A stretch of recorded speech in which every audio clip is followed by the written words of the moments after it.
इस पाठ में आपका स्वागत है। हमारे पिछले पाठ में हमने मापन के बारे में सीखा। इस विशेष पाठ में हम मजदूरी के भुगतान और भुगतान कैसे किया जाता है इसके बारे में जानेंगे। जैसा कि आप जानते हैं, महात्मा गांधी नरेगा के तहत 100 दिनों का ग्रांट युक्त रोजगार दिया जाता है। आपको पता होना चाहिए कि भुगतान संबंधित बैंकों या डाकघरों में श्रमिकों के व्यक्तिगत बचत खातों के माध्यम से किया जाता है। मजदूरी चाहने वाला व्यक्ति अपनी सुविधानुसार वाणिज्यिक अनुसूचित बैंकों, क्षेत्रीय ग्रामीण बैंकों, डाकघरों, मोबाइल बैंकों में खाता खोलने का निर्णय ले सकता है। खाता खोलने के लिए संबंधित अधिकारी द्वारा विधिवत हस्ताक्षरित महात्मा गांधी नरेगा जॉब कार्ड आधिकारिक रूप से वैध दस्तावेज है। हालांकि उन जिलों, ब्लॉकों, ग्राम पंचायतों में नकद भुगतान किया जा सकता है जहां बैंकों और डाकघरों की पहुंच और नेटवर्क कमजोर है। इस प्रक्रिया का सहारा केवल मंत्रालय को पूर्व सूचना देने और राज्य सरकार की मंजूरी के बाद ही लिया जा सकता है, जो इस उद्देश्य के लिए अपेक्षित सुरक्षा सुनिश्चित करने के लिए जिम्मेदार होगी। नकद भुगतान प्रक्रिया की वीडियो रिकॉर्डिंग करने का हर संभव प्रयास किया जाना चाहिए। इसलिए जिला कार्यक्रम समन्वयक द्वारा संबंधित ग्राम पंचायत और कार्यक्रम अधिकारी से नामांकन आमंत्रित करके एक भुगतान समिति का गठन किया जाना है।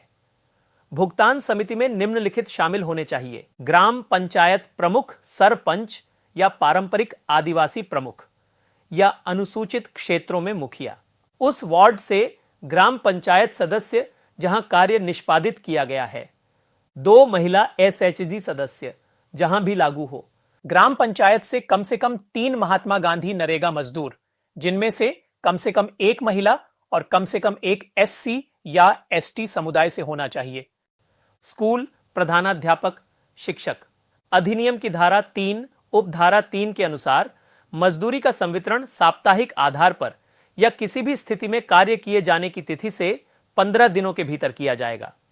यह भी ध्यान दिया जाना चाहिए कि अनुसूची 2 के पैरा 31 के अनुसार केवल लिंग के आधार पर कोई भेदभाव नहीं किया जाएगा और समान पारिश्रमिक अधिनियम 1976 के प्रावधानों का अनुपालन किया जाएगा। सभी पुरुषों और महिलाओं को समान मजदूरी मिलनी चाहिए। मस्टर रोल के उचित सत्यापन, कार्यों की मौके पर भौतिक मापन और उसके मूल्यांकन के बाद मजदूरी का भुगतान किया जाता है। तो आइए देखें कि भुगतान आदेश कौन तैयार करता है। जो जिले, ब्लॉक, ग्राम पंचायत ईएफएमएस का उपयोग नहीं करते हैं, उन्हें भुगतान आदेश जनरेट करने की आवश्यकता होगी। ईएफएमएस में भुगतान आदेश का समतुल्य एक fund transfer on order FTO है, जिसे सिस्टम अपेक्षित जानकारी फीड करने पर जनरेट करता है। भुगतान आदेशों को जीपी या कार्यक्रम अधिकारी द्वारा अधिकृत किया जाना आवश्यक है और फिर भुगतान चेक सलाह के साथ मजदूरी भुगतान एजेंसी को प्रस्तुत किया जाना चाहिए। आइए देखें कि भुगतान पर्ची पर क्या विवरण देना होगा। व्यक्तिगत भुगतान पर्चियों या मजदूरी पर्चियों में मजदूरी भुगतान का विवरण होना चाहिए, जैसे कार्य आईडी, मजदूरी दर, काम किए गए दिनों की संख्या, सप्ताह के दौरान श्रमिक द्वारा अर्जित राशि, प्रति परिवार पूरे किए गए कार्य दिवसों की संख्या और संबंधित परिवारों को मिलने वाले रोजगार के कार्य दिवसों की संख्या आदि। अब आइए समझते हैं कि महात्मा गांधी नरेगा के तहत भुगतान प्रणाली की सक्षम संरचनाएं क्या हैं। महात्मा गांधी नरेगा के तहत भुगतान प्रणाली की सक्षम संरचनाएं पीएफएमएस के माध्यम से ईएफएमएस और एनईएफएमएस हैं। इन शब्दों से घबराई नहीं, हम विस्तार से देखेंगे कि इनका क्या मतलब है। ईएफएमएस वित्तीय संस्थानों के भुगतान नेटवर्क का उपयोग करके इलेक्ट्रॉनिक भुगतान है, जैसे NEFT, RTGS, electronic cash transfer ECS, Aadhaar आधारित भुगतान प्रणाली एपीबीएस, एनएसीएच, संचय पोस्ट। यह महात्मा गांधी नरेगा श्रमिकों, कर्मचारियों और विक्रेताओं मजदूरी, सामग्री और प्रशासनिक व्यय को ई भुगतान करने के लिए एक मंच प्रदान करता है। इससे भुगतान में देरी कम होती है। ईएफएमएस के उपयोग के लिए राज्य सरकार द्वारा निम्नलिखित गतिविधियां प्रदान की जानी हैं। राज्य द्वारा प्रमुख बैंकों की पहचान, निर्बाध इलेक्ट्रॉनिक भुगतान तंत्र को सक्षम करने के लिए राज्य और प्रमुख बैंकों के बीच करार, समझौता ज्ञापन पर हस्ताक्षर करना। नरेगा सॉफ्ट को बैंक की कोर बैंकिंग प्रणाली के साथ जोड़ने के लिए चयनित प्रमुख बैंकों के साथ समन्वय। हितधारकों के बैंक खातों को अद्यतन, सत्यापन और फ्रीज करना। भुगतान स्तरों और इन स्तरों पर हस्ताक्षरकर्ताओं की पहचान। सभी हस्ताक्षरकर्ताओं को डिजिटल हस्ताक्षर जारी करना।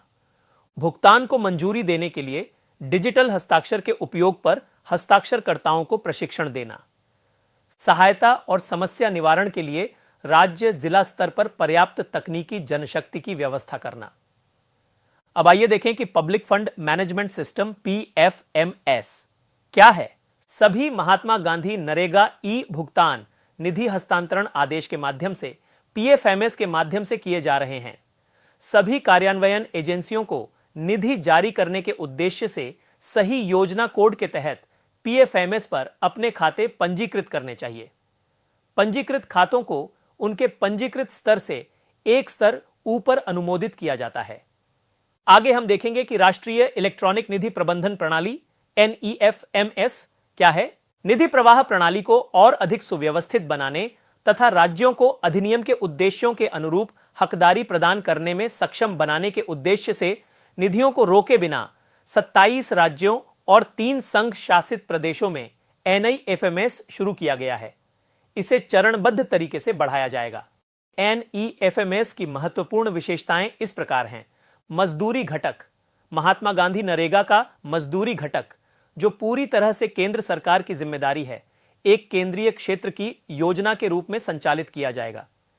इस घटक के अंतर्गत निधियां प्रत्यक्ष लाभ अंतरण DBT प्रोटोकॉल के अनुसार जारी की जाएंगी, अर्थात मंत्रालय द्वारा निर्धारित प्रक्रियाओं के अनुसार राज्यों की कार्यान्वयन एजेंसियों द्वारा उत्पन्न FTO के आधार पर राज्य रोजगार गारंटी निधि NEFMS खाते के माध्यम से श्रमिक खातों में व्यावहारिक रूप से धनराशि भेजी जाएगी। सामग्री और प्रशासनिक घटक।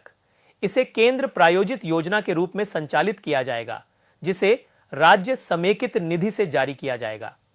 इस पाठ में हमने देखा कि भुगतान संबंधित बैंकों या डाकघरों में श्रमिकों के व्यक्तिगत बचत खातों के माध्यम से किया जाता है और कभी-कभी नकद भुगतान भी किया जा सकता है। एक भुगतान समिति गठित की जा सकेगी तथा मजदूरी का संवितरण साप्ताहिक आधार पर अथवा किसी भी स्थिति में कार्य किए जाने की तिथि से 15 दिनों के भीतर किया जाएगा। हमने EFMS, NEFMS और PFMS के बारे में भी जाना। धन्यवाद।